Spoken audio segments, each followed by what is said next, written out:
E vamos começar dando as boas tardes então a todos os que estão connosco nesta tarde de 19 de maio de 2021. Esta é a terceira sessão das conferências de maio do Centro de Reflexão Cristã, num ano em que decidimos dedicar-nos à esperança. Aliás, não é uma novidade, mas este ano pensar um pouco na como renovar a esperança para lá da pandemia.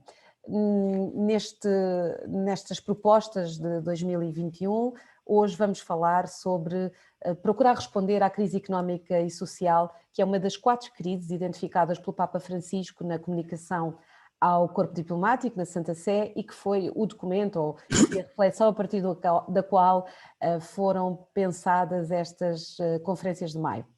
Então, esta sessão vai ser moderada pela Carla Madeira, que é membro da direção do Centro de Reflexão Cristã, a quem eu passo a palavra. Nós estamos a gravar a sessão e mais tarde esperamos que ela possa ter também eco a partir da partilha que faremos no canal do YouTube e no Facebook.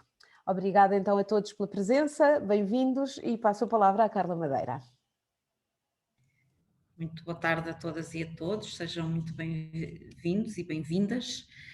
Como a Inês Pada Vieira disse, o Centro de Reflexão Cristã está a promover as suas habituais conferências de maio e este ano, sob o mote Renovar a Esperança para lá da pandemia.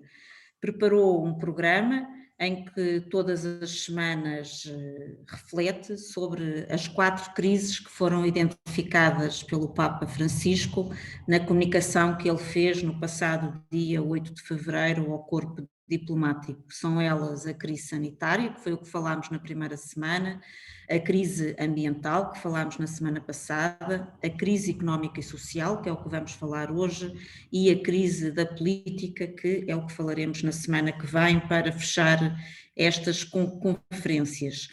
Para nos ajudar hoje a refletir sobre como responder à crise económica e social, o CRC convidou 3 oradores, o professor Carlos Farinha Rodrigues, a doutora Rita Sacramento Monteiro, do grupo A Economia de Francisco em Portugal, e a doutora Rita Valadas, presidente da Caritas Portuguesa, e portanto eu agradeço muito aos 3 estarem connosco e terem aceito o convite para estarem aqui hoje connosco. Começarei por passar a palavra ao professor Carlos Farinha Rodrigues, conhecido de todos nós, é economista, é professor associado no Instituto Superior de Economia e Gestão da Universidade de Lisboa, é consultor no Instituto Nacional de Estatística, nas áreas de estatísticas dos agregados familiares. Os seus principais interesses de investigação centram-se na microeconomia, distribuição de rendimentos, pobreza e desigualdade, avaliação de políticas públicas e microsimulação. É autor de vários estudos sobre a pobreza e a desigualdade em Portugal, assim como também sobre a eficácia de políticas sociais. Professor Carlos Farinha Rodrigues, a palavra é toda sua.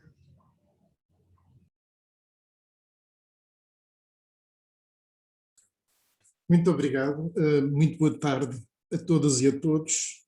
Eu queria começar por agradecer o amável convite do CRC para uma vez mais participar nestas conferências de maio e nestas iniciativas que o CRC promove. É com todo o gosto que o faço. Acho que o papel social e de abrir consciências do CRC é extremamente importante também na nossa sociedade e, portanto, é com muito prazer que aceitei participar nesta sessão. Bom, o tema que propõe responder à crise económica e social é extremamente vasto, pode ser abordado de muitas formas. Nós podíamos fazer aqui uma sessão a discutir a importância da bazuca, do plano de recuperação e resiliência, podíamos discutir aqui as necessidades do planeamento, podíamos discutir aqui as questões associadas ao desenvolvimento sustentável da economia.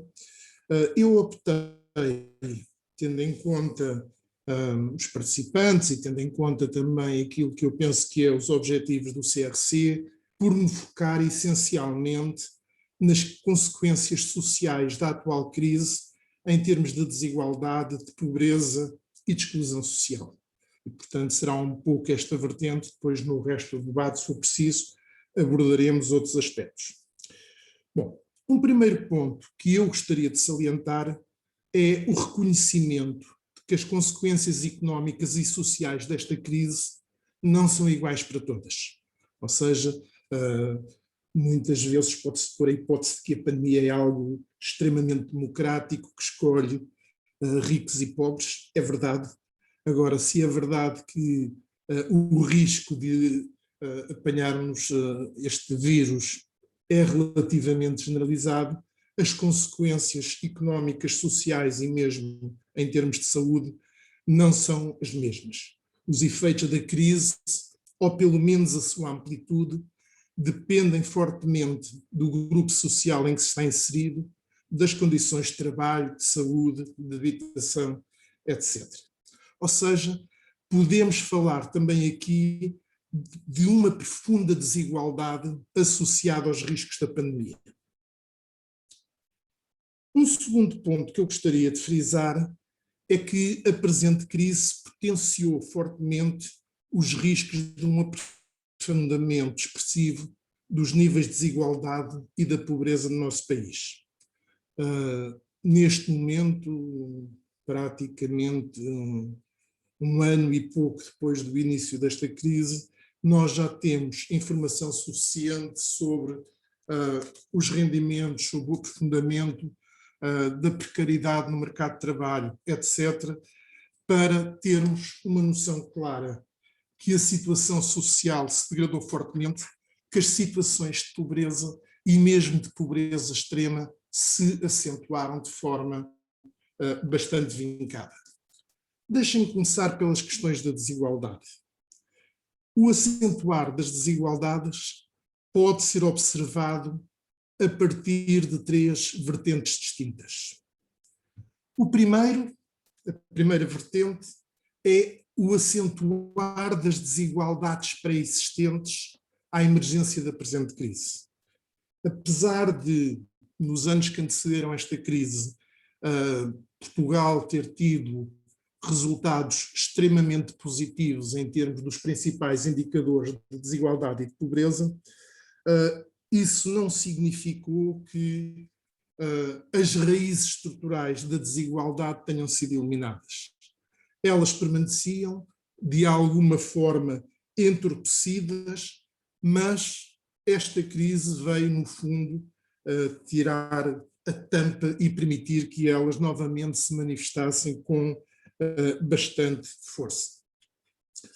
É de salientar, inclusive, que há alguns setores que anteriormente tinham algumas formas de atenuar os efeitos das desigualdades e da crise, nomeadamente com recurso ao trabalho informal ou ao trabalho atípico, deixaram de funcionar nesta crise. Um outro aspecto importante é que se acentuou igualmente, e na minha opinião este é um dos aspectos mais preocupantes da atual realidade social, as desigualdades no acesso aos serviços públicos. Um exemplo claro é o que aconteceu com o acesso aos serviços de saúde, por motivos não relacionados diretamente com o Covid, mas podemos encontrar exemplos igualmente no acesso à habitação, no modelo de prestação dos cuidados aos idosos, nos transportes, etc. Um segundo aspecto, ainda que tem a ver com as desigualdades e que eu gostava de frisar, é o aparecimento de novas formas de desigualdade. Estas novas formas de desigualdade associadas ao funcionamento de uma economia em situação de emergência teve particular reflexo ao nível do sistema de ensino. O afastamento das aulas presenciais de milhares e milhares de alunos teve consequências muito profundas em termos do acentuar das desigualdades e do pôr em causa o elevador social que, apesar de tudo, é constituído pelo sistema educativo. Reparem que, apesar do esforço das escolas do trabalho incansável de muitos professores para que alguma ligação ao sistema de ensino se mantivesse. Isso não impediu que muitos alunos sofressem profundamente com esta pandemia. Discutiu-se muito a certa altura que havia alunos que não tinham os meios informáticos necessários para seguir as aulas online, etc. Isso é sem dúvida importante, mas não é de todo o mais importante. Ou seja, mesmo admitindo que as questões tecnológicas estavam resolvidas, é completamente diferente um aluno estar em casa com pais que lhe podem dar apoio em termos da sua prestação no sistema de ensino, ou viver numa família com fracas condições de habitação, em que os pais não têm quaisquer capacidades, por muito que tentem, para as apoiar. E, portanto, este enfraquecimento da ligação com o sistema de ensino das crianças e das famílias mais desprotegidas não deixará de potenciar os mecanismos de reprodução geracional das desigualdades, neutralizando assim ainda mais os poucos mecanismos de elevador social que a escola proporciona. Há um terceiro e último aspecto ligado às desigualdades que eu gostaria também de destacar, que é o enfraquecimento dos mecanismos de combate às desigualdades. Ou seja, basicamente, durante esta pandemia, nós assistimos também a algum enfraquecimento da capacidade de resposta. Basta pensarmos que muitos dos trabalhadores que mais diretamente se relacionam com as famílias em situação de pobreza, sejam os trabalhadores da Segurança Social, quer de muitas instituições de solidariedade social, foram obrigados a passar para teletrabalho e, por muito esforço que tenham, não é obviamente a mesma coisa poder acompanhar as famílias ou estar à distância a tentar perceber o que é que se passa. Note-se igualmente que algumas das alterações que ocorreram nos mecanismos de proteção social durante o período da crise anterior, durante o período da Troika, ainda não tinham sido completamente revertidas e também elas, de alguma forma, acentuaram esta fragilidade acrescida do nosso sistema de proteção social. Ou seja, nós hoje estamos perante uma situação que, apesar das imensas medidas que foram tomadas, e muitas delas foram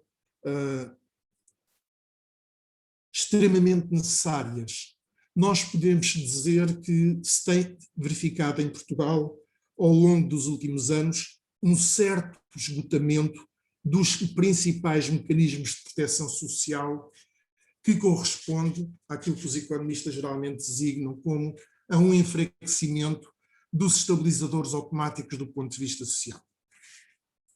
Bom, isto que aconteceu na desigualdade verifica-se igualmente em termos da situação de pobreza. Esta crise tem um potencial de agravamento das situações de pobreza e de exclusão social que, infelizmente, na minha opinião, se prolongarão no tempo muito além da duração da própria crise pandémica. Nós ainda hoje não temos uma noção de quanto mais pode durar esta situação, esperemos que não muito, mas alguns dos efeitos em termos de crise social ir-se-ão prolongar certamente muito para além da própria crise pandémica. O aumento do desemprego, a paralisação total ou parcial de largos setores de atividade veio adicionar à pobreza mais tradicional outros setores da população que anteriormente estavam de forma razoavelmente imunes ao fenómeno da pobreza. Mas, mesmo neste cenário em que vários setores da população são afetados, também aqui nós teremos, nomeadamente quando comparamos com crises anteriores, situações que são muito específicas desta crise.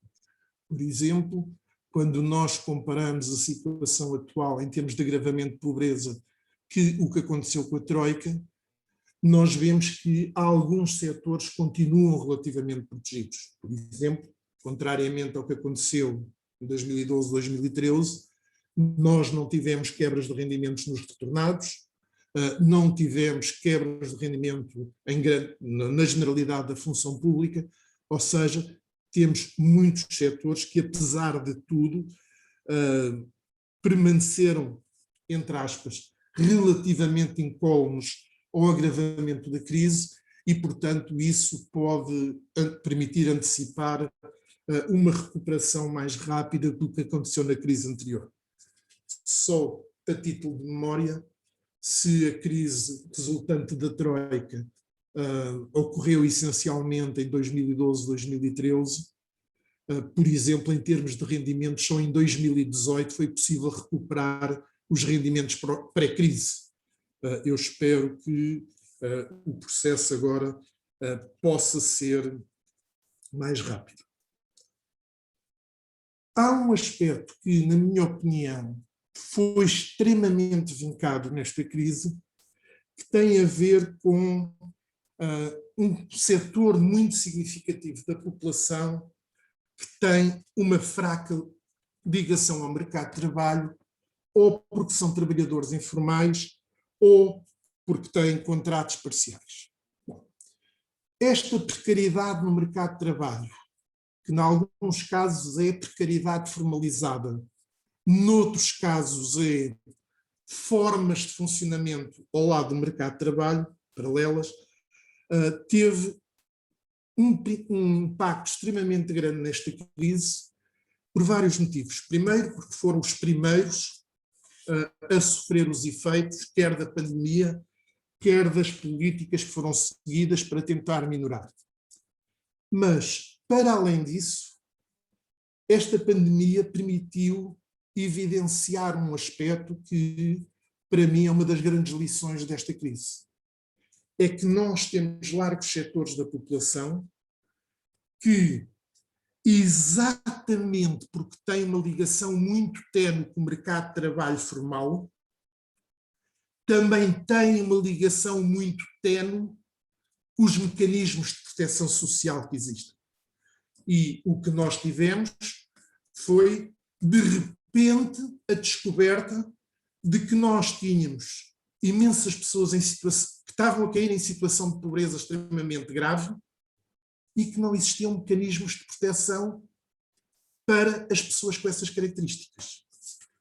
Nós, quando olhamos para o que foram as medidas tomadas desde março do ano passado, vimos que saíram dezenas de medidas legislativas tentando apanhar estas pessoas.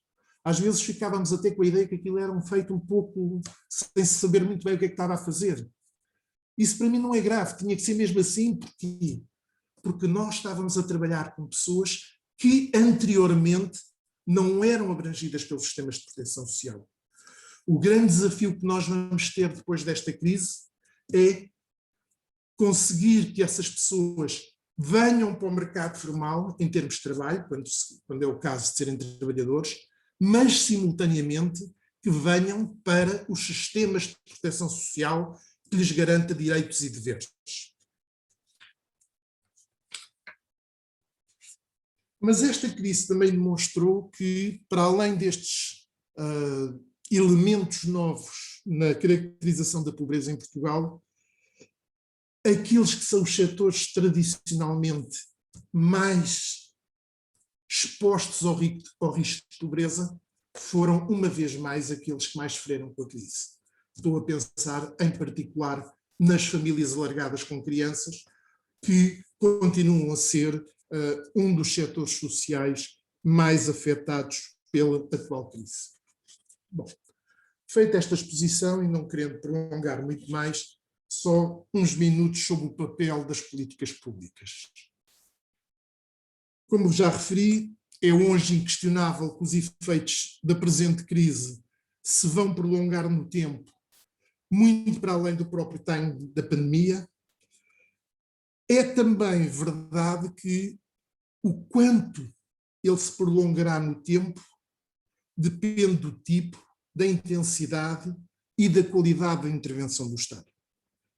um dos aspectos mais salientes da presente crise é que ele veio demonstrar de forma inequívoca a importância das políticas públicas no enfrentar da crise, seja a crise sanitária, seja a crise económica e social dela decorrente.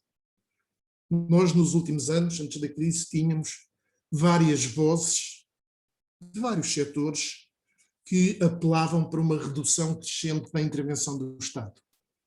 Agora estão um pouco mais silenciosos, mas voltarão um dia, não tenham dúvidas. Ora, o que esta crise claramente demonstrou é que nós precisamos de um Estado social forte, mais forte do que temos agora, se quisermos resistir a uma pandemia ou uma outra crise qualquer, sem consequências gravíssimas em termos de pobreza e de exclusão social. Mas na avaliação das políticas públicas é importante diferenciar dois períodos.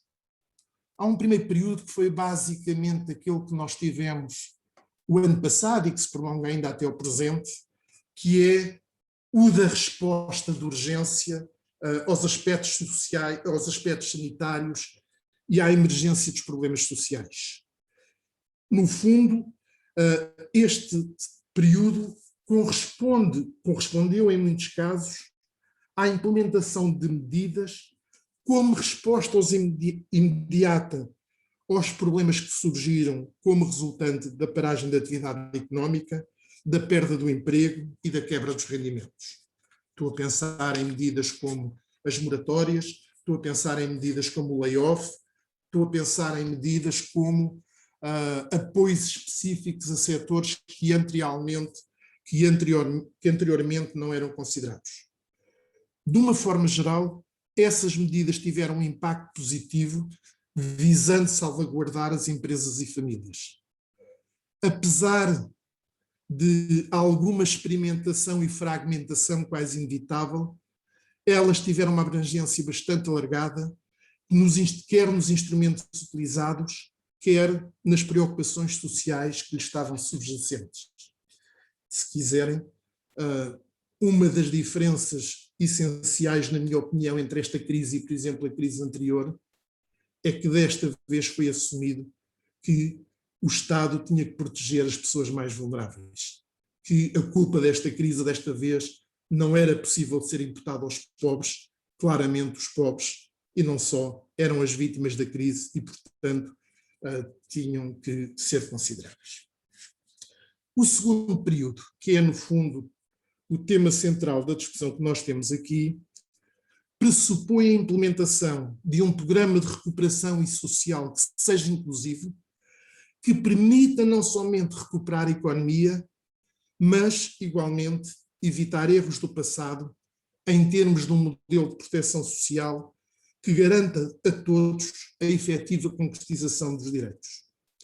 Na minha opinião, não há plano de recuperação económico que seja eficiente se ele não for simultaneamente um programa social.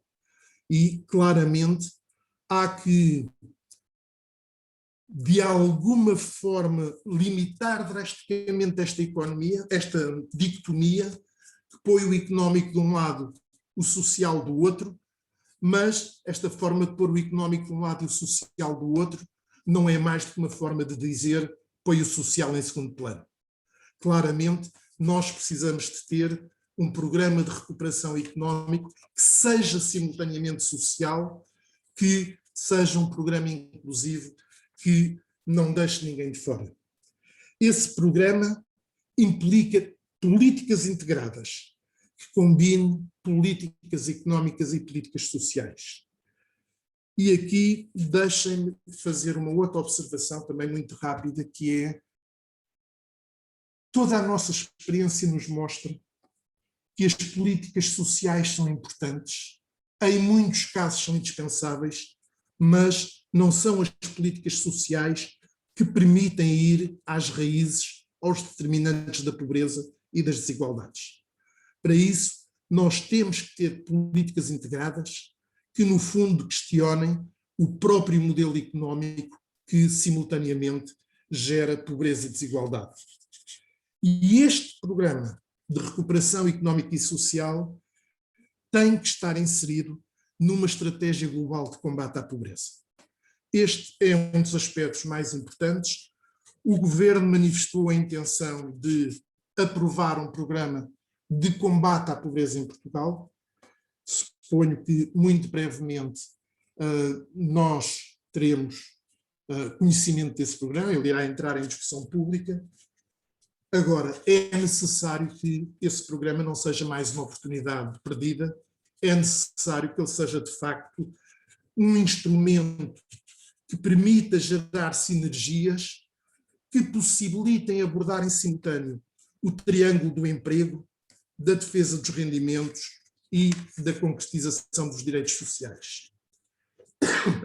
Mas isso implica, igualmente, uma reavaliação dos mecanismos já existentes em Portugal, como o RSI, o CSI, o abono de família ou outros. Implica, no fundo, que nós pensemos que, seja qual for o programa de recuperação económica, ele não nos vai colocar na situação que estávamos em dezembro de 2019. A situação que nós vamos ter é uma situação diferente, com novos desafios, também com novas oportunidades, e é bom que a recuperação económica seja pensada de raiz, de forma a conseguir ganhos em termos de economia, mas também ganhos em termos da situação social. Eu para já ficava por aqui, não sei se já esgotei o meu tempo, mas penso que estão aqui algumas ideias que dá para nós discutirmos depois com mais detalhe.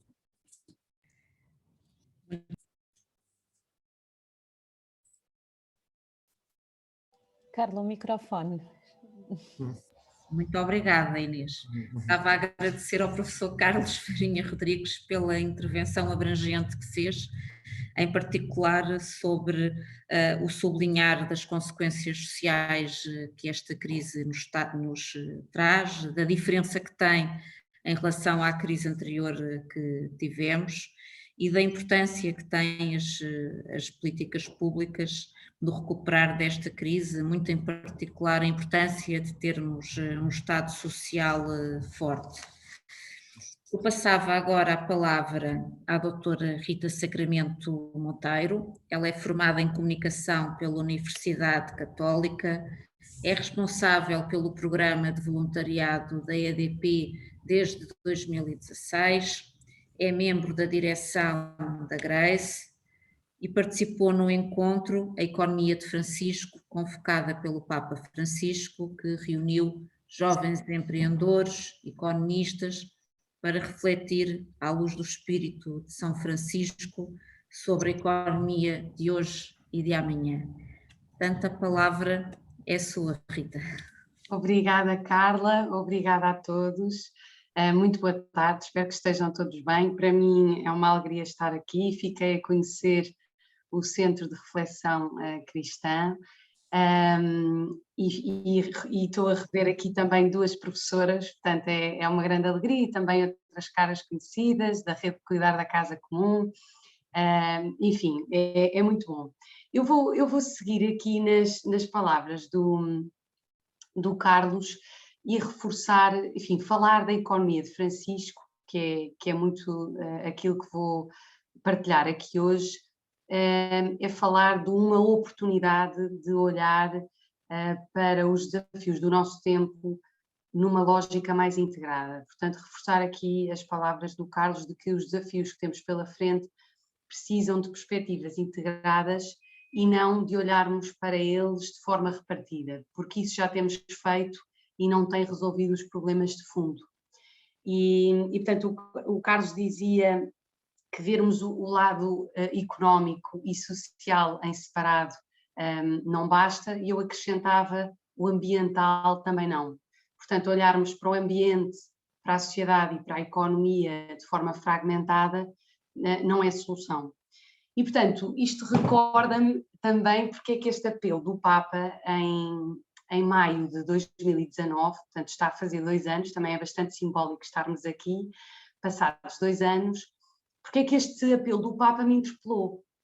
Eu tenho 34 anos e de repente trabalho ainda por cima numa área numa grande empresa portuguesa, numa área ligada ao impacto social. Como devem calcular, estamos a acompanhar muitas agendas dos Objetivos de Desenvolvimento Sustentável, toda a regulação que hoje há para as empresas, os critérios ESG, Environmental, Social e Governance, portanto, todas as preocupações, toda a mudança do paradigma dos acionistas para os stakeholders, da criação de valor não só para o acionista, mas para um conjunto de partes interessadas, enfim. E apesar de tudo isto, em maio de 2019, e apesar de eu conhecer bem a agenda do mundo até 2030, em maio de 2019, quando ouço este apelo do Papa, senti que havia uma força diferente e senti que havia um interesse diferente em respondê-lo. E uma das coisas que me atraiu foi exatamente o Papa pôr a tónica numa crise complexa, mas que não é só económica, não é só social e não é só ambiental. É uma crise socioeconómica, incluindo o ambiente. Aliás, a economia e ecologia têm um denominador comum que é o eco, o oikos, e não é à toa.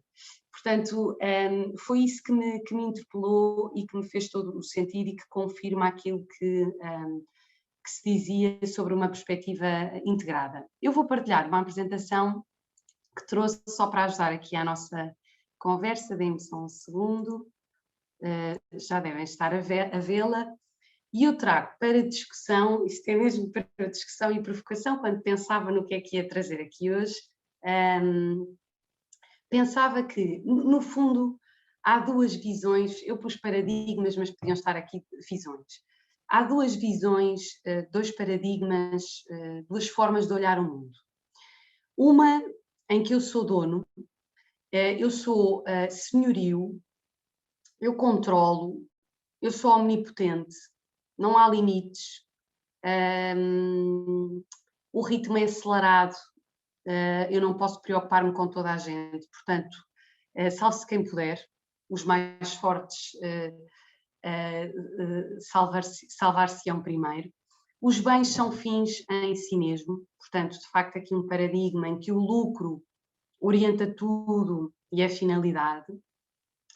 Um paradigma até, e nós temos ouvido falar sobre isso, não é? Temos visto algumas manifestações, um paradigma onde este controle, esta omnipotência, quase que permite reescrever a história. Eu reescrevo a história, eu reescrevo a realidade de acordo com aquilo que me é mais vantajoso. Eu privilegio o meu próprio interesse e, portanto, altero na medida daquilo que me proteja e que proteja o meu interesse. E se calhar estão-se a identificar com identificamos todos este paradigma no mundo contemporâneo. Mas depois há uma outra forma de olhar o mundo, e atenção que eu acho que não é, que se calhar isto não é aqui promover uma perspectiva preto e branco da realidade, não é? Neste caso, branco e verde, de acordo com o slide. Não é aqui tornar a leitura só de duas, tornar a leitura da realidade completamente bipolar, mas é trazer duas perspectivas daquilo que eu acho que de onde deriva muito daquilo que nós assistimos depois na realidade. Pois há esta perspectiva de eu sou guardião, eu não sou senhorio, eu sou inquilino, eu cuido, eu reconheço que estou no mundo, que o mundo tem outros seres criados, pessoas, animais, natureza, e isto independentemente da minha perspectiva espiritual ou religiosa. Eu confio, eu estou em relação com os outros, eu trabalho em colaboração.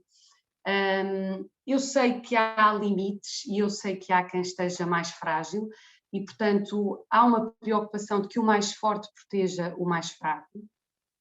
Os bens são meios, não são fins, e, portanto, ajudam na medida em que concorrem para um dito bem comum. E, portanto, daqui poderemos dizer que deriva a partilha, a colaboração, a confiança, o cuidado, que aliás é um pano de fundo para todo este pontificado do Papa Francisco, e tem sido de resto, o grande apelo dele, o cuidado da casa comum, o cuidado das pessoas, enfim, o cuidado da casa que habitamos com tudo o que nela tem. Portanto, aqui claramente duas perspectivas. E a economia de Francisco surge claramente na perspectiva de eu sou o guardião. E quando o Papa, em maio, vem dizer aos jovens que querem encontrar-se connosco, jovens, portanto estamos a falar da geração sub-40, hoje os jovens também dá a sensação de que se vai sendo jovem cada vez até mais tarde, fora o ser jovem de espírito, não é? Que isso não tem idade. Mas, portanto, o Papa apela à geração sub-40, àqueles que estão a estudar, ou que estão já no mercado de trabalho, nos seus primeiros desafios, ou nos seus segundos e terceiros, a alcançar posições de tomada de decisão nas empresas, na política, na economia social, e, portanto, apela e diz: eu quero encontrar-me convosco para pensar uma economia diferente, uma economia humana, inclusiva e sustentável, que não mata, que dá vida, que inclui, que não exclui, e que permite que todos vivam bem. Portanto, claramente a economia de Francisco entra neste paradigma de eu sou o guardião e da custódia dos bens, do bem comum, enfim, e desta noção de que a pobreza, as desigualdades, as alterações climáticas são sinal que confirma uma economia que não funciona. E reforçando aqui as palavras do Carlos, não pode haver também um ambiente que funcione, uma sociedade que funcione, se a economia não concorrer para isso. Enfim, e na verdade tudo interligado.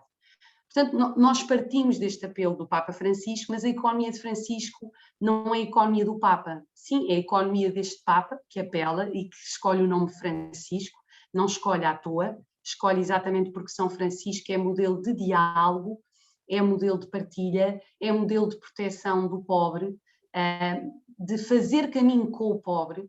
Portanto, é um modelo também muito particular nesta visão do outro, de diálogo, não é? Lembrar o encontro muito forte que no tempo das Cruzadas São Francisco de Assis teve com o sultão do Egito, e portanto o Papa pede para olharmos para este santo que viveu há 800 anos, porque ele pode inspirar esta nova economia.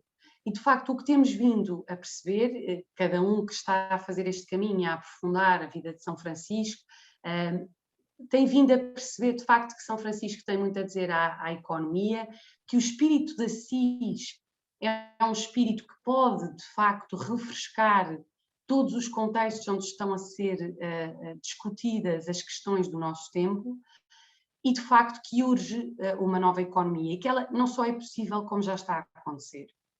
Hoje a economia de Francisco portanto, houve um encontro internacional que foi afetado pela pandemia, não pôde ser presencial, teve que ser online, mas ainda assim juntou mais de 2.000 jovens online. Jovens, deixem-me dizer que ainda que o apelo venha do Papa, portanto, líder da Igreja Católica, o apelo foi a todos os jovens de boa vontade. O Papa tem feito estes apelos a todas as pessoas de boa vontade. Isto não é um tema dos católicos, não é um tema dos cristãos, é um tema de todos.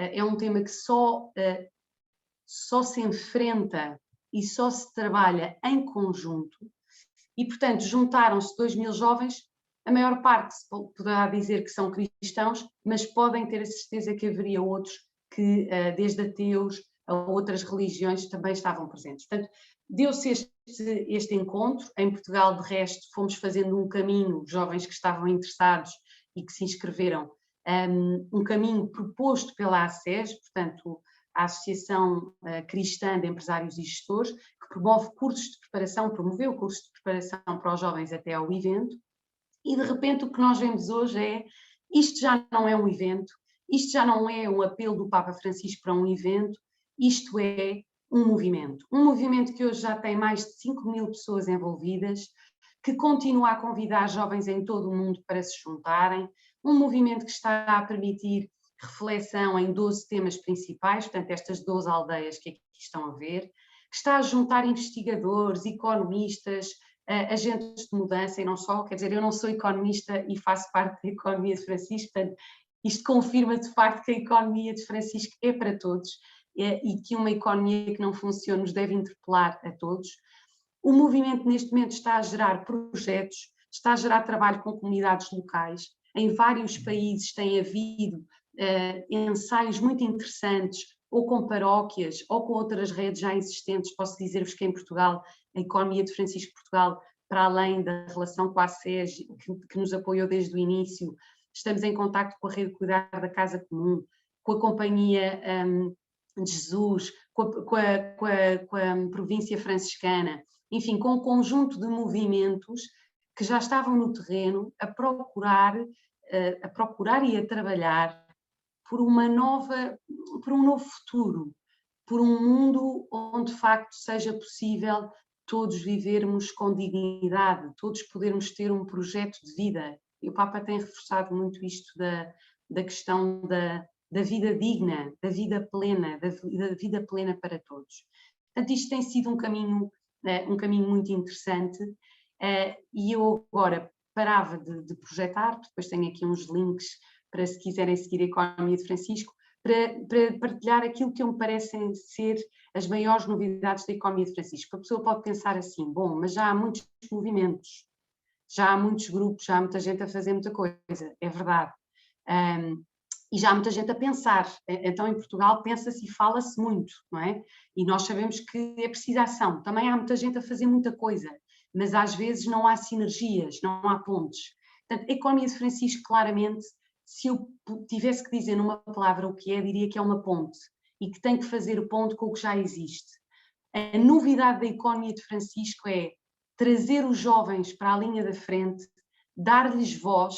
É impressionante, e eu tenho trabalhado a vida toda, sendo jovem, também tenho trabalhado a vida toda com crianças e jovens, fui catequista, sou escoteira desde os 7 anos, trabalhei em muitos grupos, em muitos movimentos, e na verdade com a economia de Francisco percebi-me que de facto, apesar das redes sociais, do associativismo, da comunicação, etc., os jovens hoje não têm assim tanta voz. E não só precisam de ter voz, como precisam ter responsabilidade e de se capacitar e de se informar para poderem participar e influenciar os processos. E de facto tem que ser dada voz e responsabilidade a esta geração, porque são estas gerações que amanhã vão estar e vão continuar na linha da frente, na construção de um mundo mais fraterno, de um mundo mais justo. Portanto, a economia de Francisco traz esta grande novidade. Depois traz a grande novidade, um potencial de ação brutal. Porque, reparem, 5.000 pessoas que responderam a este apelo foi porque sentiram qualquer coisa. E sentiram o quê? Sentiram que o Papa lhes dizia: venham, vamos trabalhar em conjunto, venham trazer as vossas ideias.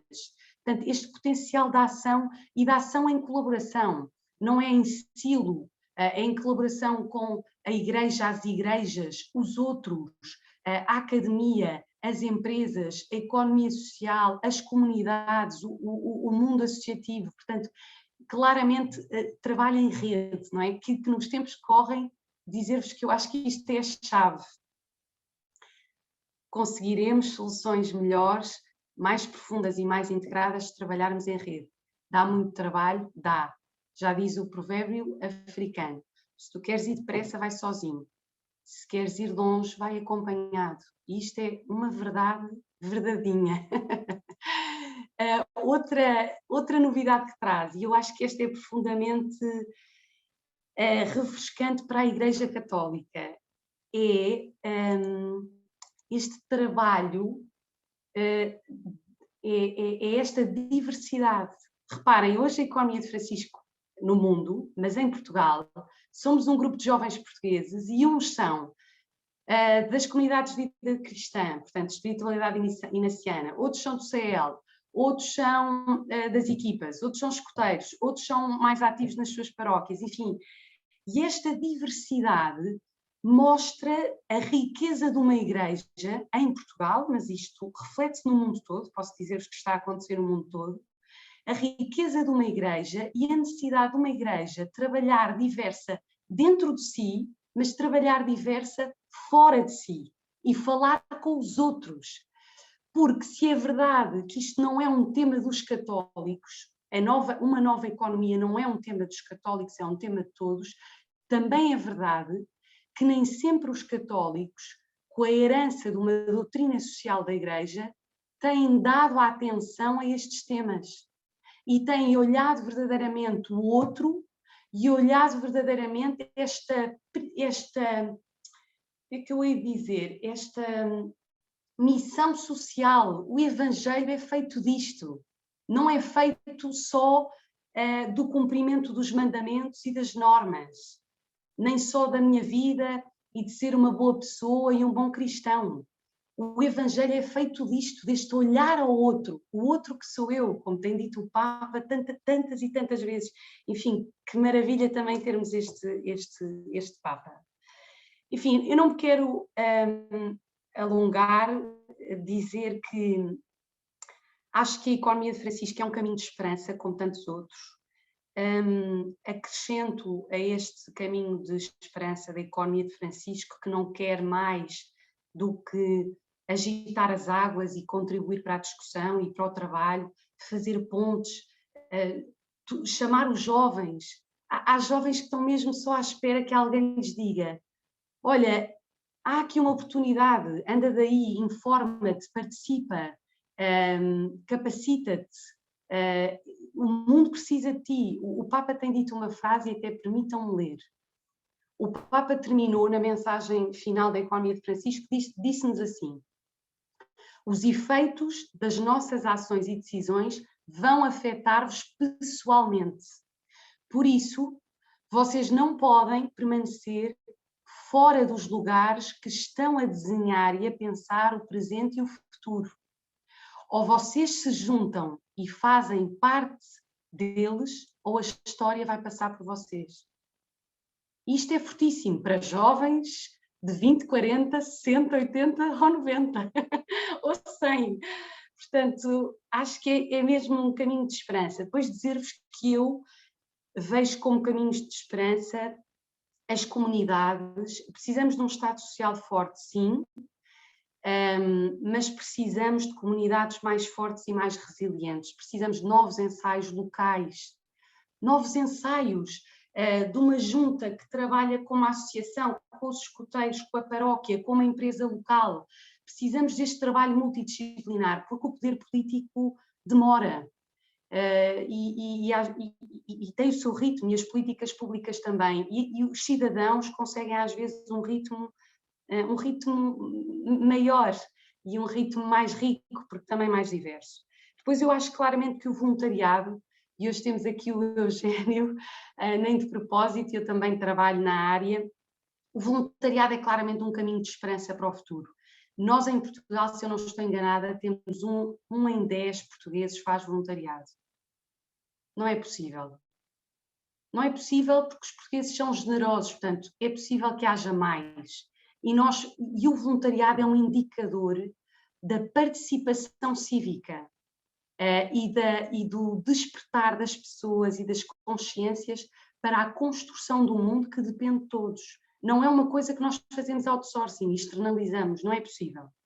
Portanto, dizer isto também. Depois deixar esta pergunta: qual é o tecido social português? Qual é o nosso tecido social? Que tecido social é este e como é que ele pode preparar-se melhor para as crises que parece que vivemos sempre nelas? Eu ouvi ao Carlos e pensava assim, mas nós já saímos de alguma? É porque assim da minha geração, ou seja, da minha juventude, tem sido uma palavra sempre presente e tenho procurado olhar a crise na sua etimologia, é também julgar, ver melhor, discernir, mas caramba, não é? Não podemos estar sempre em crise nem sempre em emergência. Mas então, como é que conseguimos um tecido social mais bem preparado? É feito de quê? De que fibras? Quais são as fibras do nosso tecido social? E pronto, e acho que fico por aqui dizendo que para tudo isto, para todos estes desafios, tenho a certeza de que, se não comunicarmos esta crise e os desafios com um olhar de esperança, não é possível congregar as pessoas para o trabalho conjunto. As pessoas precisam de um horizonte, precisam de perceber que estamos a trabalhar não para sair de mais uma crise e para os mesmos de sempre enriquecerem, mas sim para que todos tenhamos uma vida digna e plena, para que seja possível, de facto, um projeto de fraternidade em que somos todos plenos e felizes. E acho que é disso que hoje também aqui estamos a falar, e acho que o Covid mostrou como a proteção do outro depende de mim e a minha proteção depende do outro. E o Carlos dizia bem, o vírus é democrático, mas as desigualdades não são. Os mais pobres ficaram mais pobres e há novos pobres. Mas esta lição do Covid, a máscara foi democrática, não é? Esta ideia de que eu preciso do outro, o outro precisa de mim, não nos salvamos sozinhos. Não caminhamos neste mundo sozinhos. E enquanto continuarmos a insistir nisso e neste paradigma de eu sou criador, eu sou senhorio, estaremos permanentemente em crise e permanentemente em falência. E eu ficava por aqui e passava a palavra à Carla para ouvirmos a minha homónima, Rita Valadas. Obrigada. Muito obrigada, Rita. Foi de facto uma intervenção muito apaixonante e pelo enfoque que pôs em várias coisas, mas aqui em particular do apelo que o Papa Francisco nos fez, da inspiração que São Francisco de Assis representa na nova economia e da importância da participação dos jovens, de todos nós e do trabalho em rede, que é sem dúvida o que dá mais frutos, e do caminho de esperança que temos todos que trilhar. Sem mais demoras, eu passava a palavra à doutora Rita Valadas, que é presidente da Cáritas Portuguesa desde novembro de 2020, é licenciada em Política Social e no passado já tinha integrado a direção da Cáritas e também da mesa da Santa Casa da Misericórdia de Lisboa, entre outras coisas. Nomeada pela Conferência Episcopal Portuguesa, recebeu o pedido do Episcopado como uma missão de muita responsabilidade e com sentido de serviço à Cáritas diocesanas. Doutora Rita, a palavra é sua. Bem, estou completamente imersa. Primeiro que tudo, agradecer muito ao Centro de Reflexão Cristã esta oportunidade e esta ânsia de discutir alguns temas e de aceitar este desafio que é refletir sobre como responder a esta crise económica e social, mas depois destes meus das duas pessoas que me antecederam e sobretudo a energia que a Rita trouxe aqui, eu sinto-me quase pecadora, porque aquilo que eu sinto é que estou assim numa espécie de um campo de ténis cheia de bolas, não sei bem onde é que é de agarrar. Mas tentando voltar aqui a esta situação, porque eu acho que realmente nós já estamos, não sabemos quando é que a crise vai acabar, não sabemos, isto é uma enorme indefinição, e a minha sensação é sempre que nós estamos a olhar para um iceberg, em que nós vemos a parte de cima, vamos conhecendo cada vez mais um bocadinho, vão-se tornando visíveis consequências e também oportunidades daquilo que vai acontecendo. Realmente a Rita tem razão, a vida dela tem sido acompanhada por crises e nós sabemos, nós que estamos aqui, sabemos que as crises não nos deixam lições de umas para as outras e por alguma razão nós não conseguimos criar sistemas de resiliência e continuamos todos a falar da necessidade de corrigir qualquer coisa, ainda sem saber bem porquê. O quê? A minha percepção é que esta crise tem uma coisa idêntica à crise anterior, que não é só a crise da Troika, foi a crise que também conduziu à Troika, e o professor Eugénio poderá confirmar isto. A Caritas, em 2008, creio que em maio de 2008, fez um alerta sobre a situação de então, dizendo que nós estávamos numa crise severa, com um indicador preocupante que então foi começando a aparecer, que era o duplo desemprego dos casais, e numa crise que ia afetar um grupo de pessoas, que depois se tema logo a chamar-nos novos pobres, mas ia afetar um grupo de pessoas que não eram as pessoas que nós vimos acompanhando e que infelizmente vamos acompanhando, mas também não sabemos resolver. Nós temos uma pobreza estrutural em Portugal que só esteticamente é que muda de valores, não é? Porque aquilo anda ali um bocadinho nos mesmos números. E a isto acrescentam-se estas situações que não se resolve, que no caso da crise anterior também não se resolveu até chegar a esta, e que começa logo por atacar uma situação, um grupo de pessoas que não estava nadinha preparado para isto.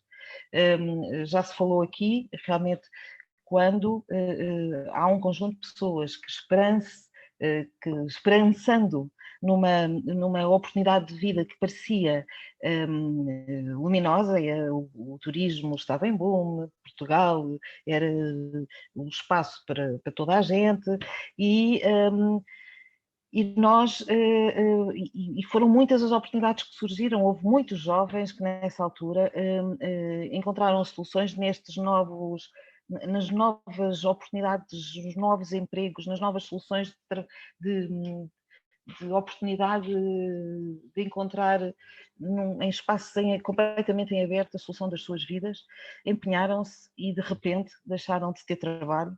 Foram os primeiros sinais foram brutais, não envolvem os pobres, os pobres nossos conhecidos, porque esses estavam a coberto das políticas sociais e, como bem disse o Carlos Farinha Rodrigues, o que aconteceu foi que, à medida que se foi percebendo quem é que estava a ser atacado, foram-se criando soluções que almofadam a situação e que ainda hoje nos fazem ter esta situação de alguma de medo, que o medo é uma palavra que eu acho que está absolutamente ligada a esta crise pandémica ou económica ou social, que é nós, em que é que podemos confiar? Como é que é esta situação de um dia achar que o turismo vai ser a solução da minha vida, ou pelo menos durante um período de tempo? Eu acho que ninguém tinha a ilusão de que se ia manter a onda em alta como nós estávamos, mas tínhamos todos a esperança de que essa podia ser uma solução, sobretudo para os jovens empreendedores cheios de garra e energia para criar espaços diferentes, muito abertos, muito fora das caixinhas, muito de olhar aberto ao que acontecia e muito disponível para criar rede, uma rede se calhar diferente daquilo que nós tradicionalmente conhecemos, mas que de repente se transformou num enorme pesadelo, não é? Porque de repente as pessoas que se endividaram até para criar esta solução de vida, ou pelo menos por algum tempo, que podia levá-los a outros mundos e outras evoluções, de repente ficam sem poder receber nada, porque pura e simplesmente deixaram de trabalhar. E essa é a situação, a grande situação de diferença, que também o Carlos falou. Deixámos de ter de dizer que a crise que nós estávamos a enfrentar era culpa de alguém, porque ninguém é culpado de uma doença. E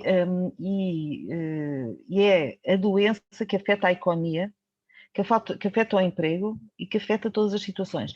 Até alguns indicadores supostamente positivos, como eu no outro dia vi tratado, a diminuição do emprego, dos empregos mal pagos, aparentemente melhora a nossa economia, o que é um enorme contrassenso. Portanto, até um fator como o desemprego, que é tido como um fator muito importante para a análise das crises, pode dar falsos sinais sobre a situação da economia.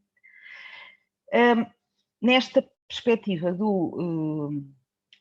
do iceberg, eu acho que há aqui dois olhares claramente importantes. Nós ainda estamos em crise, nós ainda estamos em situação de emergência e, portanto, ainda temos que manter aqui alguma atenção à resolução destes problemas que surgem novos quase todos os dias e que nós somos desafiados a tentar encontrar soluções. E depois, logo que seja possível, encontrar soluções que nos permitam resiliar, criar resiliência das estruturas e do nosso olhar, porque se de facto há uma coisa esta crise diz é que nós não fomos capazes de recuperar da anterior e temos que ser muito mais céleres e eficientes em encontrar sistemas para qualquer crise que aconteça, porque também hoje sabemos que não é só o imobiliário, não é só a economia e não é só a saúde que nos podem trazer a esta situação. Há a questão de que é preciso criar rede, é preciso falar, é preciso saber que é preciso trabalhar do ponto de vista integrado, absolutamente alinhado, acho que ninguém tem dúvida que no domínio das políticas sociais a economia tem que casar com o económico, o social, a justiça, todos os setores têm que ter um olhar têm que se centrar sobre as crises, mas mais que isso tem que se centrar sobre as pessoas.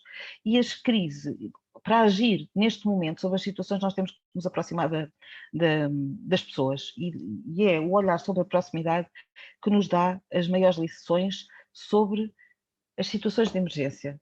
Se nós continuamos ainda agarrados a fazer estratégias, a definir grandes pacotes de políticas, olhamos para o que hoje aconteceu e os pacotes de políticas que nós temos, e são importantes, não é nada disso, olhamos para os pacotes de política e temos nenhum dos nossos pacotes resolve a situação em que nós de repente nos encontramos.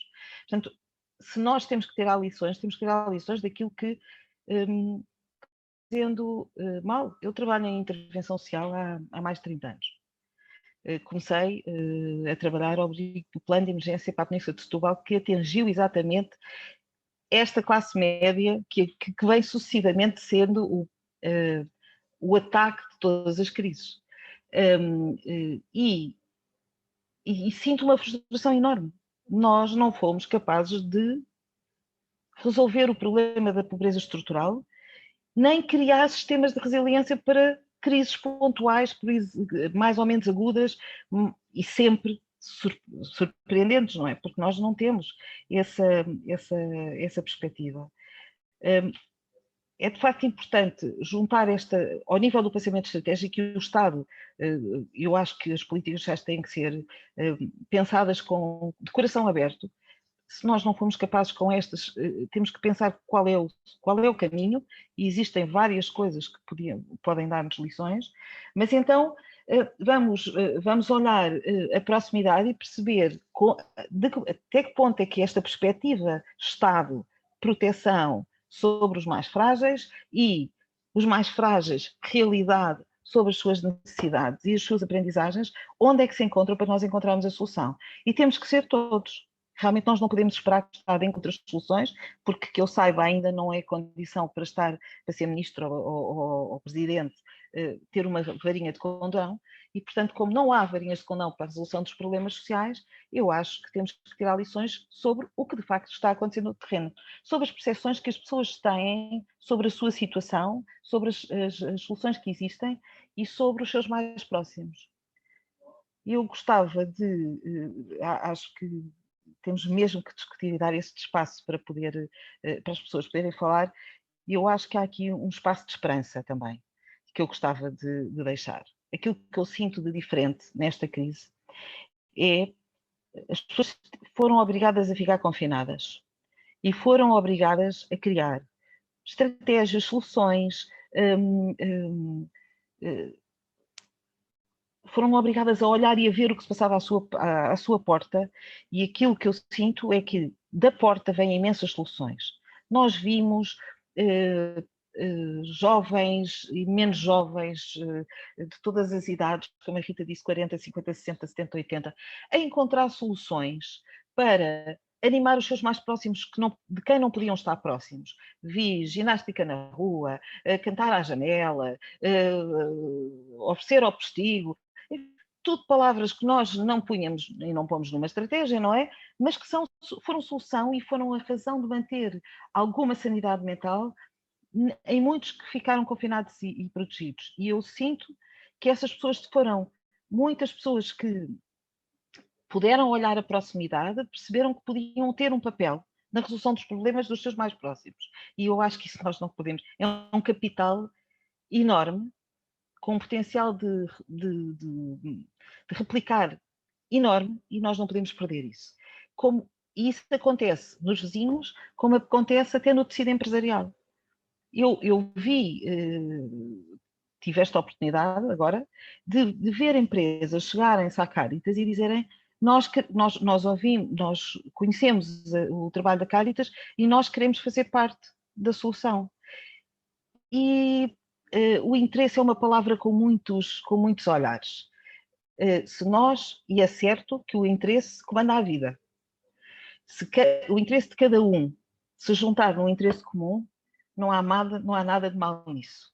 E, portanto, vamos utilizar o interesse de todos para fazer um interesse comum que sirva a todos e que nos ajude a construir uma sociedade mais resiliente, que olhe os seus mais frágeis como participantes na sua própria solução. E eu acho que temos mesmo que discutir. Eu vejo as pessoas com interesse em falar, e acho que a riqueza destes momentos propiciados pelo Centro de Reflexão Cristã, a quem eu muito agradeço, é aquilo que nós podemos levar aqui. Muito obrigada. Muito obrigada, doutora Rita, pelas importantes reflexões que aqui nos deixou, pelo enfoque que também colocou na parte da importância do trabalho integrado, do trabalho em rede e do sabermos trabalhar em rede, de ser um trabalho em rede planeado e não casuístico, da importância de nós casarmos a economia, como ela referiu, com o social e com a justiça, e de terem que se centrar sobre as crises, e da importância de nós procurarmos soluções para os nossos problemas, da resiliência que todos nós temos que ter, e este enfoque final de usarmos o interesse de cada um no interesse coletivo para podermos construir uma sociedade mais resiliente. Eu abria agora o debate. Eu tenho um pedido de palavra do nosso presidente, o José Leite Leitão, e tenho aqui mais uma outra intervenção. Agradecia que me fossem sinalizando para podermos ir gerindo o tempo. José Leitão, força. Muito obrigado. Eu queria começar por agradecer todas as vossas intervenções de grande riqueza. E queria pedir o seguinte: o Carlos Farinha Rodrigues falou, nomeadamente, de que nesta crise, por um lado, não foram os reformados, os funcionários públicos não foram os mais afetados, não foram atingidos especialmente, mas houve muita gente na economia informal, nomeadamente, as questões da precariedade também em vários setores, estou a pensar nomeadamente na cultura, mas não só, em vários setores, tornaram-se mais visíveis, e inclusive o Estado fez a experiência da dificuldade de apoiar esses setores, dada a sua informalidade, a falta de organicidade, e portanto colocou alguns problemas práticos a esse apoio. Por outro lado, eu penso que não se trata, é importante o contributo de todos, mas é muito importante, efetivamente, também, digamos, uma nova geração de direitos sociais, porque eu penso que esta retomar da economia tem que ser acompanhada de uma nova geração de direitos sociais e revisitar aqueles que já existem e esses mecanismos. Portanto, eu pedi ao Carlos Farinha Rodrigues que referisse isso. Por outro lado, eu penso que é, de facto, muito importante toda a iniciativa social, toda a iniciativa do terceiro setor. Eu devo dizer que conheci, felizmente, no início da crise, melhor o funcionamento, por exemplo, do Banco Alimentar contra a Fome. e acho que é um caso exemplar. Eu estou à vontade, por não estar aqui representado, mas é um caso exemplar. Porquê? Porque naturalmente utilizando toda a mobilização social, a espontaneidade da sociedade civil, mas faz isso de uma forma pensada, organizada, porque eu penso que para as coisas serem eficazes também a esse nível, é preciso dar um salto em termos de funcionamento. E eu devo dizer, eu recomendo a todos que vejam essa forma de funcionamento, por exemplo, do Banco Alimentar contra a Fome, porque há um trabalho bem estruturado, organizado, e isso é absolutamente importante. Naturalmente, que há outros exemplos, eu tive a oportunidade de visitar e de perceber o mecanismo e de funcionamento, e é apenas por isso, naturalmente, que o refiro. Agora, a Rita as duas Ritas falaram muito na questão do trabalho em rede e tudo isso, e é muito importante. Mas eu também fazia um desafio à nossa moderadora, à Carla Madeira, porque efetivamente é um dado que é muito importante. O agir localmente é muito importante. E, nomeadamente em Lisboa, quem agiu muito eficazmente localmente foram as freguesias. Ela é presidente da Junta de Freguesia da Misericórdia e podia-nos dizer também um pouco como é que elas se reinventaram para fazer face à crise, nomeadamente o trabalho com associações, instituições, como o Banco Alimentar contra a Fome e outras, naturalmente, no que diz respeito, digamos, a articular a intervenção de políticas locais, municipais, a conjugar isso com o trabalho e com a colaboração com organizações do terceiro setor, porque me parece que realmente essa colaboração foi, de facto, tem sido muito produtiva e talvez merece ser melhor conhecida e divulgada. Muito obrigado.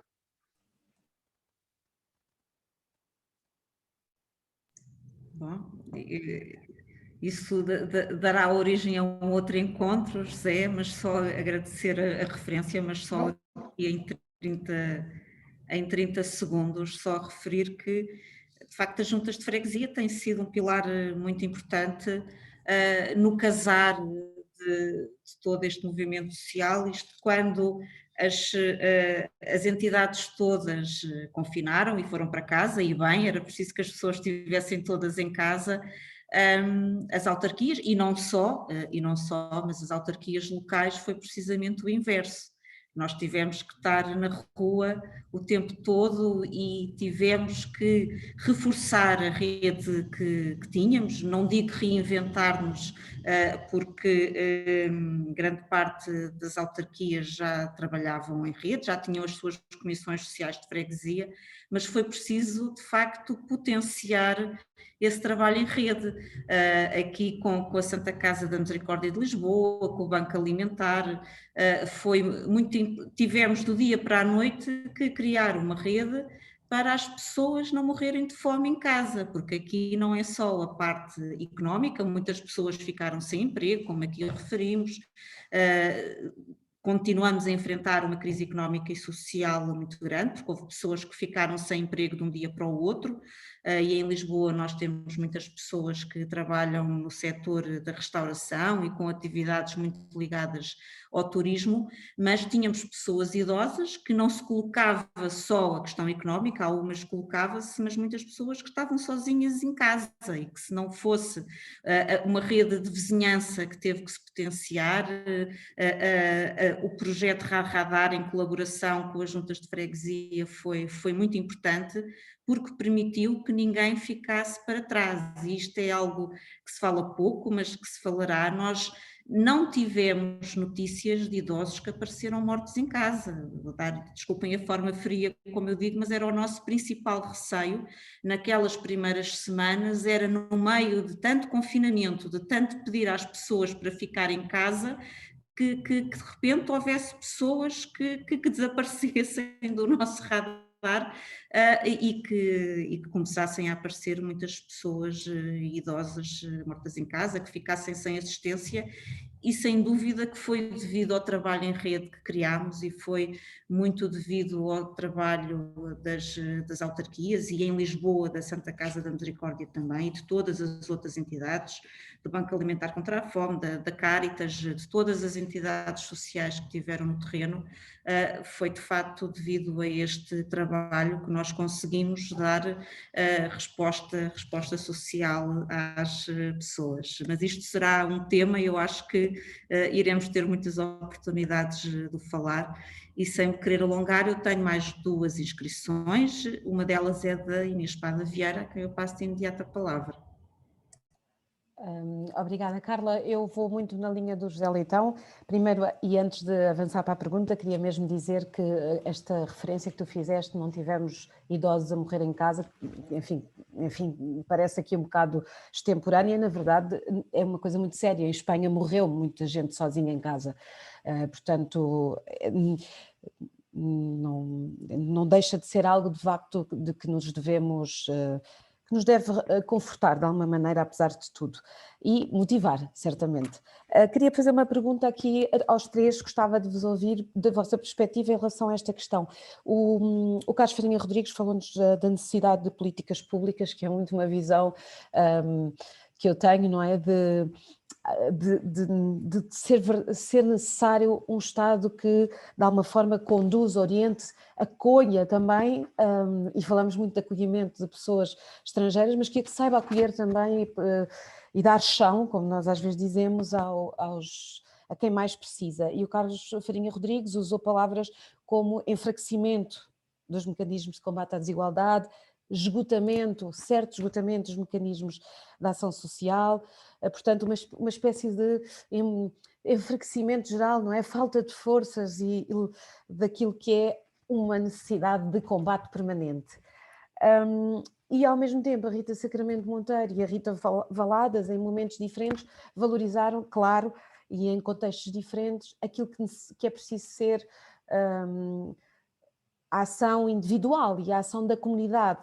Como é que nós articulamos, portanto a minha pergunta é, como é que nós articulamos nas vossas áreas, qual é o valor que tem, digamos, o outro lado? O Carlos Farinha Rodrigues, como grande estudioso e destes temas e conhecedor, estudioso no sentido, não é, de que conhece, quando pensam nas políticas públicas, quando se fala de que forma o Estado pode avançar na proteção dos rendimentos, do emprego e dos direitos sociais, alguma vez pensam também e contam com esta mobilização mais da sociedade civil? E por outro lado, a Rita Sacramento Monteiro, a economia de Francisco considera estes 2 lados, vamos lá ver, por um lado o voluntariado, por outro lado a lei, que tu falaste até que havia ritmos diferentes, não é? Que são realmente, às vezes se podem compensar, e a Rita Valadas, no fundo, como é que a Cáritas e como é que esta ação toda, a articulação do terceiro setor, como é que se faz como é que nós conseguimos ultrapassar a tradição assistencialista da Igreja? A tradição assistencialista da Igreja, que é fundamental, mas como é que ultrapassamos, como é que nos tornamos melhores e mais eficazes? E desculpem, alonguei-me, é tudo. Eu tenho até ao momento mais uma inscrição do Eugénio José de Fonseca. Peço que se mais alguém quiser falar, que me faça sinal para depois passarmos a palavra aos nossos convidados. Boa tarde. Quero felicitar o Centro de Reflexão Cristã por mais esta oportunidade de nos reunir para refletirmos mais um tema tão interessante. Quero felicitar o orador e as 2 oradoras, e para o Carlos Farinha eu gostava de deixar a seguinte questão. Na Cimeira do Porto, e como resposta à crise, foi deixado como preocupação e até se disse com alguma vontade firme de retirar 15 milhões de europeus da pobreza, 5 milhões dos quais crianças. Não acha que para uma Europa é uma meta muito curta, e o que é que poderá acontecer se tivermos perto de 100 milhões de pobres na Europa aos restantes. Depois também, se lhe for possível dizer, se não acha que a 25 anos de vigência de uma medida, no fim, que é de direito, que é o RSI, mas não deixa de ser uma medida de assistência, assistencial, se não era importante começar a pensar numa revisão mais motivadora da própria medida. Para a doutora Rita Sacramento, o desafio que lançou é muito pertinente. A questão de um tecido social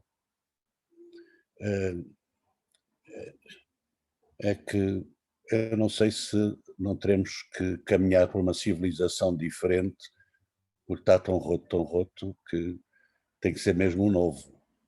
Mas a pergunta que lhe fazia era, e focou várias vezes a juventude, uma nova visão da juventude, acha que os níveis de participação dos jovens na vida da causa pública é assim tão promissor? E falando do voluntariado, é uma das áreas, mas sobre isso não gostaria, apenas penso que era importante lançar-se uma reflexão sobre esta área do voluntariado, até porque a lei também me parece que deveria sofrer algumas alterações. Eu gostei da intervenção da doutora Rita, mas imaginam os presentes, se eu fosse fazer perguntas agora, ia ser muito mal entendido, não é? Ia ser muito mal entendido, porque se eu tinha agora perguntas a esta distância, tive tempo de resolver as questões. E, portanto, só quero lhe desejar as maiores felicidades e felicitá-la pela coragem que teve em aceitar o desafio que lhe foi colocado. É isto. Obrigado. Muito obrigada. Eu tenho uma última inscrição da Diana Prudêncio, a quem passo de imediato a palavra.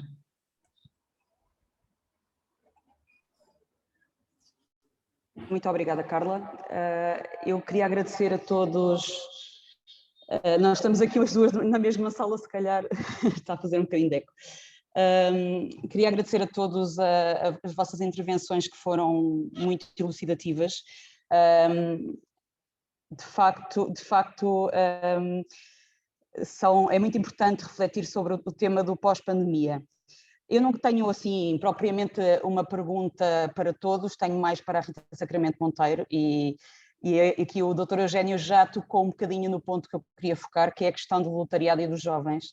A Rita falou da importância da economia de Francisco, falou da importância de nós termos uma doutrina social da Igreja que se calhar quase ninguém conhece, e o Papa Francisco há muito que está a investir na doutrina social da Igreja, principalmente em incuti-la nos jovens. Fê-lo no Panamá, fê-lo antes com o lançamento do Duquette, da coleção Duquette, que é a doutrina social da Igreja em pergunta-resposta simplificada, e depois fê-lo com a temática da Jornada Mundial da Juventude no Panamá. E esta importância do ser igreja em comunidade, esta importância do ser igreja com todos, ser igreja para todos também, e sermos uns para os outros, como a Rita também disse, é muito importante nos jovens. E Rita, como eu já trabalhei com jovens, como animadora de jovens, também sou voluntária numa instituição, na Comunidade Vida e Paz, e tem sido difícil à noite. Como incutir nos jovens a importância do voluntariado. Eles são muito abertos, eu vejo isto muito nos jovens, são muito abertos às bandeirinhas, digamos assim, mas muitas vezes vão pelos valores errados, não é? Não vão pelos valores corretos, mas como incutir a questão da responsabilidade, porque hoje em dia é tudo muito descartável, daí a questão da Laudato Si também e da ecologia integral, é tudo muito descartável, e eles também encaram o voluntariado como descartável. Como incutir nos jovens a responsabilidade do voluntariado? Talvez a Madre Teresa de Calcutá tivesse uma frase-chave que os cative por aí, não sei, que é, nós temos de ser uma gota no oceano, mas se não existíssemos, o oceano seria muito mais pequeno, não é? Mas de que forma conseguimos cativá-los? Vem a Jornada Mundial da Juventude, eles andam todos entusiasmados, mas como incutir estes valores da economia de Francisco nos jovens? Muito obrigada.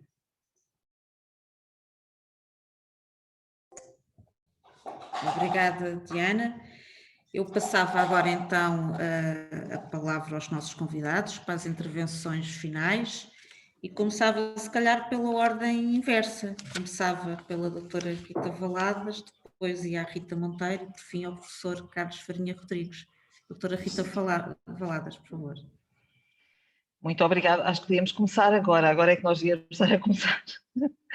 Está tudo em cima da mesa. Mas 2 ou 3 notas. A propósito eu acho que não está em causa que têm que ser revistas, avaliadas muito seriamente as políticas sociais. O ponto de encontro que a Inês referia é o ponto em que se encontram as duas coisas, porque normalmente, se nós imaginarmos um losango, e imaginarmos que há 2 triângulos que se opõem para formar esse losango, o que acontece é que muitas vezes nós temos os 2 triângulos, temos os 2 triângulos lado a lado e não se encontram. Aquilo que eu acho que é possível conseguir é justapondo os dois losangos pela sua base, nós vamos encontrar o melhor de um e o melhor do outro. E talvez aí as políticas sociais possam beber da realidade do que se passa no território. Elas têm que ser alteradas, mas isso leva tempo. Não se alteram políticas sociais de um dia para o outro. Eu concordo em absoluto que o rendimento social de inserção, como o professor Eugénio disse, tem que ser revisto, mas tem que ser revisto sem caixa. Tem que se pensar, nós continuamos a falar das palavras de emprego e desemprego, e eu não sei se nós caminhamos para o emprego, portanto eu não sei se daqui a uns tempos desemprego quer dizer alguma coisa. Nós já falamos que há profissões que vão desaparecer. Onde é que a justiça social se encontra com a capacidade que nós temos de promover justiças sociais que tornem, que combatam as desigualdades? Não pode haver desigualdades. Não sei qual é o ponto em que nós vamos ficar, mas desigualdade é que não pode ser uma coisa que se defenda. E eu acho que, doutora Inês, nós não temos que ter algum problema em relação à caridade. A caridade é que salvou a maior parte das coisas. E a Caritas tem um papel que vai muito para lá da caridade. E devo dizer que, no que diz respeito às respostas essenciais para combater as primeiras situações de crise, posso fazê-lo completamente aberto, porque eu não estava lá. Quem dirigia a Caritas era o professor Eugénio, e mal houve os primeiros sinais de problemas nas situações de famílias que não eram conhecidas, e o número é 50% das famílias que acorreram ao programa que foi criado, que é o Vamos Inverter a Curva da Pobreza, pela última direção a que o professor Eugénio presidiu, 50% das famílias que recorreram a esses apoios eram famílias que não eram conhecidas da Caritas. Isso é que sim é um alerta. Nós temos que olhar para isso e saber ler. E foi a essa campanha que aderiram muitos voluntários e muita vontade de colaborar para a solução. Nós não temos que ter problema com isso. Isso é o que tem sido possível resolver a emergência. Mas temos que nos dedicar naturalmente a encontrar as soluções de resiliência. E essas é que nós ainda não temos bem trabalhada e não dependem só das políticas sociais, dependem da congregação das políticas sociais com as capacidades do território e a percepção que cada um tem da situação em que Portugal está e de como vive. É o tal interesse, o meu interesse, que tem que ser interesse comum. E se nos juntarmos todos, eu tenho a certeza que nós conseguimos fazer melhor. Eu, de qualquer maneira, vou-me atrever, peço desculpa, porque eu não falei em caridade, concordo 100% com o que a Rita disse. Eu falei em assistência. Eu só aceito. Mas... Não é, mas isso era para outros 500. Sim, não vamos entrar por aí. Eu fico com uma diferença, portanto, para mim eu usei a palavra que queria e não a caridade, salva-nos sempre, claro que sim. Sim, salva sempre, mesmo que tenha uma perspectiva assistencialista, porque quando há uma crise e é preciso, é a assistência que tem que se fazer. E não temos que ter problema com as palavras. Sobre o voluntariado, naturalmente, eu acho que o Centro de Reflexão Cristã pode prestar aqui um serviço muito importante, promovendo uma boa discussão sobre o voluntariado e a necessidade de alterar uma lei que já nem sequer tem a ver com a realidade antes da pandemia e muito mais agora. Portanto, eu acho que, naturalmente, que nós temos que ter um olhar crítica positiva, não é destrutiva, sobre as políticas sociais que estão e sobre as legislações, as leis que precisam de se adaptar à nova realidade. E muito obrigado mais uma vez pela oportunidade de estar aqui a discutir estas questões. Obrigada, doutora Rita. Passo agora a palavra à Rita Monteiro. Aqui vamos nós, obrigada.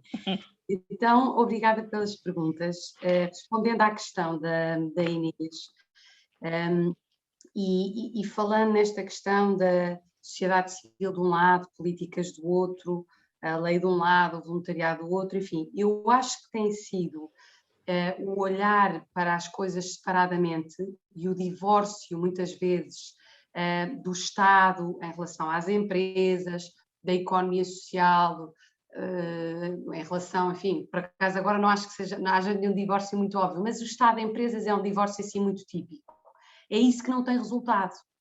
A economia de Francisco, não sendo uma proposta de um modelo económico, atenção, nem de um modelo político, por isso é que é desconcertante. A economia de Francisco é a proposta de novos critérios e de uma reflexão com vista a um bem comum. Como lá vamos chegar? Vamos trabalhar em conjunto, colocando novas perguntas e, claro, no fim do dia, as coisas têm que ser transformadas em políticas, as coisas têm que ser transformadas dentro das empresas e as coisas têm que ser vividas e transformadas na economia social e por assim em diante. Portanto, o que eu acho é, não pode haver este divórcio. Uma palavra para as políticas públicas é que o terreno tem que ser ouvido, os pobres têm que ser envolvidos. Eu tenho assistido a discussões na economia de Francisco Internacional de soluções novas em que os que sofrem as situações são envolvidos no desenho. E em Portugal, e isto toco já na pergunta também do que o Eugênio Fonseca me fez, não é só a participação cívica e pública dos jovens que é baixa. Desculpem, eu acho que é geral. Há um desinteresse, há um desencanto. As questões, enfim, estudava para estarmos aqui horas à conversa, mas há um desencanto. Portanto, não querendo entrar num buraco de desânimo, o que eu posso dizer é que para haver encanto, para haver interesse, tem que haver um trabalho de educação, tem que haver abertura. Muitas vezes não há abertura em Portugal para que os jovens liderem processos. Eu posso dizer-vos que na economia de Francisco assisti a sessões com o Mohamed Yunus, Prémio Nobel da Paz, Jeffrey Sachs, economistas, a ouvirem os jovens e a comentarem soluções.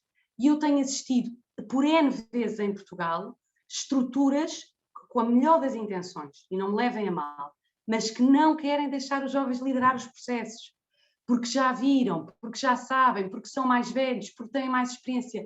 Está certíssimo, mas então que haja disponibilidade para fazer mentoria, para acompanhar, para ensinar, para desafiar o jovem, olha, informa-te, capacita-te, eu ajudo-te, pensa melhor nesta solução. Isto é fundamental para o que quer que seja. E, portanto, enfim, desculpem a intensidade, porque eu acho que eu tenho visto isto a funcionar na economia de Francisco, portanto, acredito que é possível. E já na linha da pergunta do Eugênio Fonseca, nós claramente temos que tecer então um novo tecido, também na linha do que dizia alguém que falou acho que foi o próprio Eugênio, não é? Temos que tecer um novo tecido, precisamos de movimentos deste tipo da economia de Francisco, novas formas de fazer, de investir na educação, e deixem-me citar o Luigino Bruni, coordenador científico da economia de Francisco, quando lhe perguntaram o sucesso para um movimento destes lançado pelo Papa e que envolveu 5.000 jovens. E ele disse 2 palavras: liderança e autonomia. Os jovens têm muitas fragilidades, como têm todas as idades, todas as gerações e todos nós.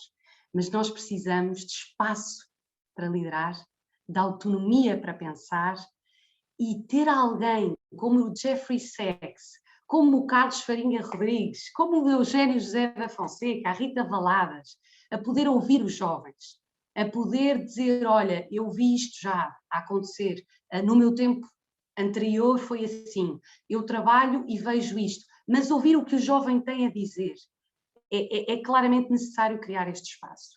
E depois, indo ao que a Diana disse, e Diana, que sintonia brutal, eu hoje estive numa turma de 9º ano, via online, a falar sobre a importância do voluntariado, falei na Madre Teresa, nessa mesma citação, bem, que sintonia brutal.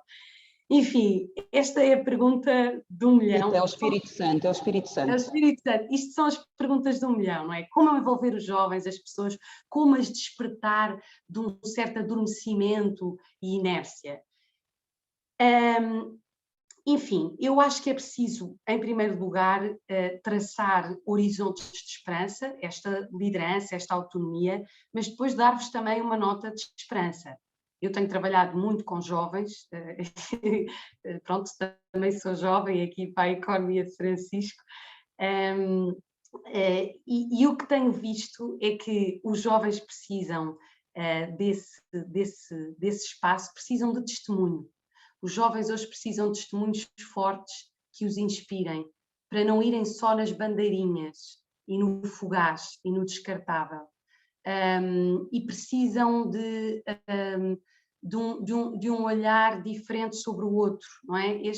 Mesmo a Igreja e a narrativa da pobreza, e olhem que eu não estou aqui a defender narrativas agora, mudarmos para o moderno, para o pseudo-moderno, mas a narrativa na Igreja do outro, e mesmo a narrativa em Portugal da pobreza, precisa de ser nova. Precisa de ser nova. O pobre, o outro... Eu estive no outro dia num workshop sobre a pobreza, a pensarmos soluções com jovens e menos jovens e todos, e, enfim, claramente eu acho que a narrativa precisa de ser outra, para chegar às pessoas, porque será que a pobreza chega aos portugueses? Não sei. Às vezes é o pobrezinho, é o pontual, é o voluntariado fugaz, é a pessoa muito autocentrada, é a família muito autocentrada, é a comunidade muito autocentrada. Portanto, eu acho que é preciso testemunho, mas deixem-me dizer-vos que há um potencial nestas novas gerações brutal. Brutal! Eu hoje ouvi miúdos do 9º ano a falarem do voluntariado e eu fiquei espantada.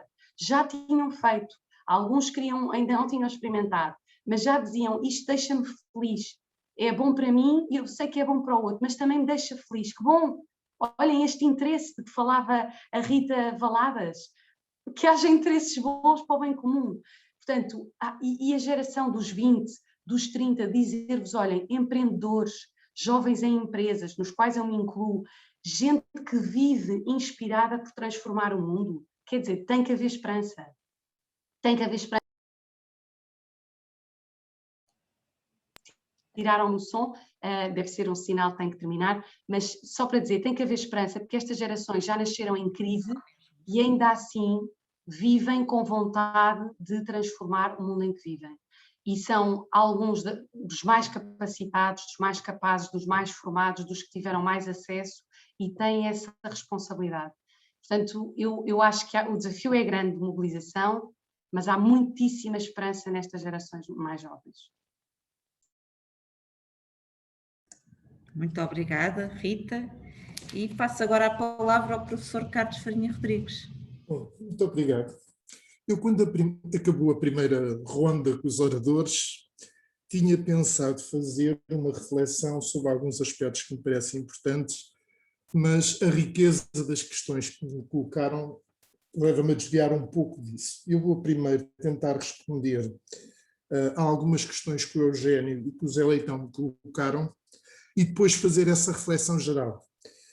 As questões que a Inês Vieira e, de alguma forma, a Diana colocaram estão dentro dessa reflexão geral e, portanto, tentarei não me esquecer também de dar o meu contributo. Começando pelas questões que o Zé Leitão colocou.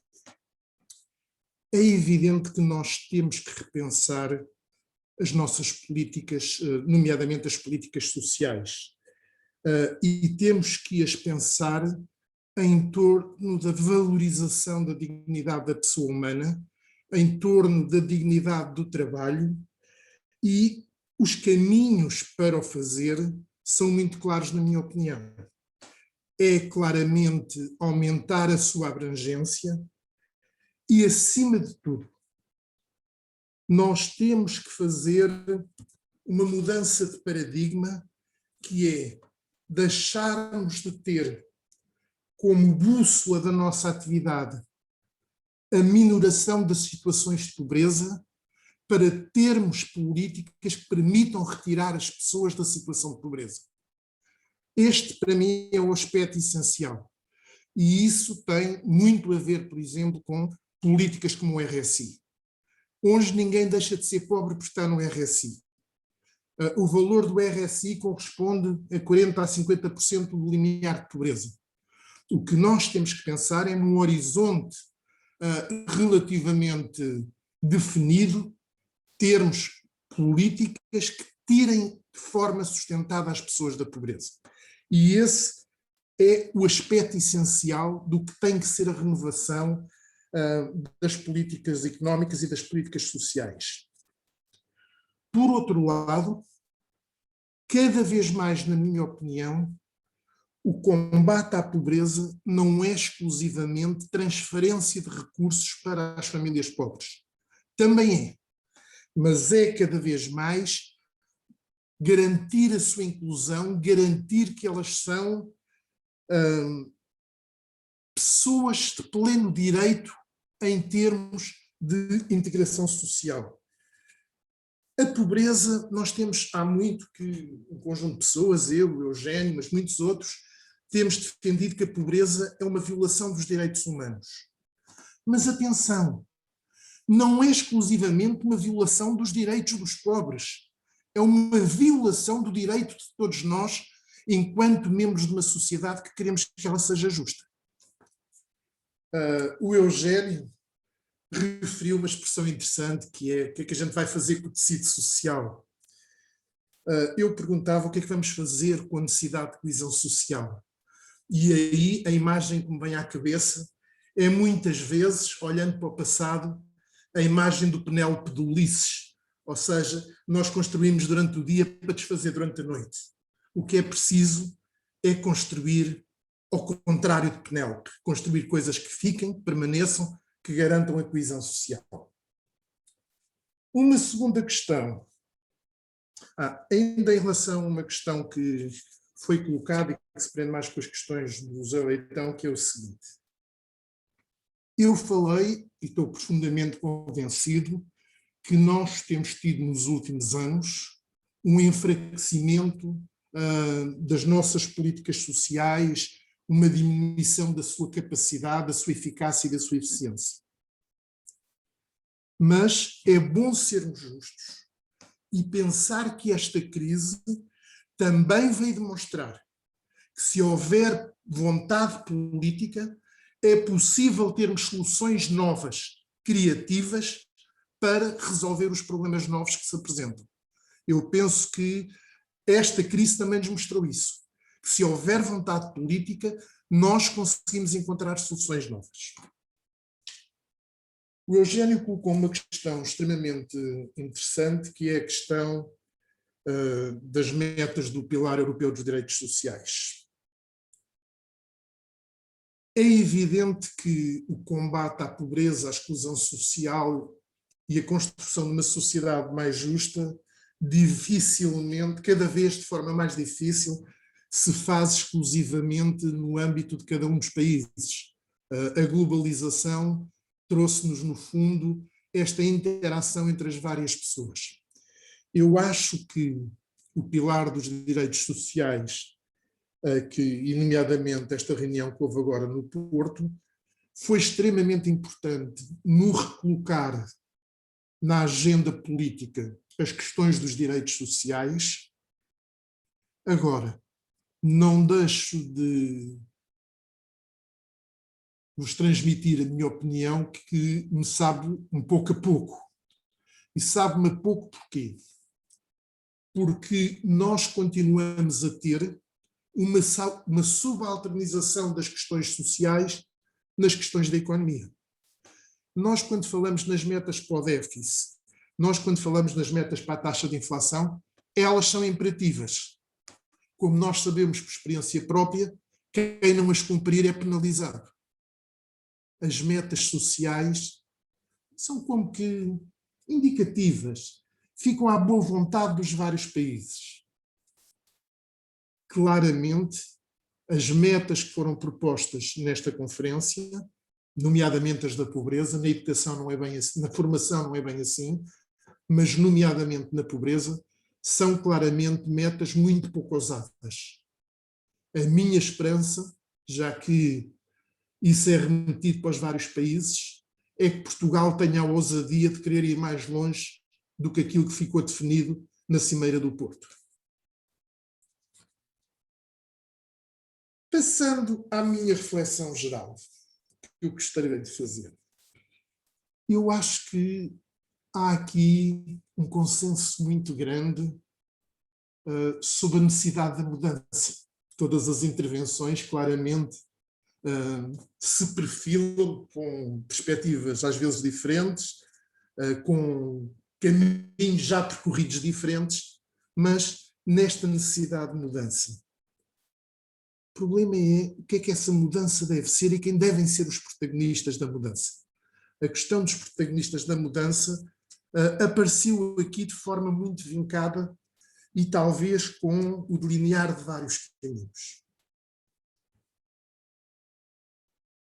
Para mim, um dos desafios mais estimulantes desta necessidade de mudança é a mudança de mentalidades. Infelizmente, nós somos um país muito conformista, muito conformado, muito resignado com a ideia da pobreza. Todos nós conhecemos aquela frase que toda a gente repete: isso pobres sempre houve e sempre haverá. Não é verdade. Nós precisamos de ter uma estratégia de combate à pobreza que faça da necessidade do combate à pobreza um desígnio nacional, que nos convoque a todos, ao Estado, às instituições da sociedade civil, a cada um de nós individualmente. E aí é particularmente importante, obviamente, o papel do Estado, que não se pode permitir de ter um papel ativo na construção de uma sociedade mais justa, mas é também importante o papel das empresas, o papel das instituições da sociedade civil. E aqui deixem-me fazer também alguma referência ao papel da Igreja e ao papel do Papa Francisco. Noutros seminários organizados pelo Centro de Reflexão Cristã, eu já tive a oportunidade de discutir a doutrina social da Igreja e o papel do Papa Francisco em diferentes circunstâncias. Eu acho que o grande salto que o atual Papa colocou em relação à doutrina social da Igreja foi o passar do diagnóstico de uma situação, de uma economia injusta, para a identificação das causas dessa injustiça e o apelo a todas as pessoas para que contribuam para a sua mudança. E nesse sentido, eu penso que a mensagem do atual Papa é determinante para nós conseguirmos ter, no fundo, uma efetivação da doutrina social da Igreja e termos um papel determinante que a Igreja pode ter, não só para os católicos, mas também para os não católicos. E este é um aspecto importante.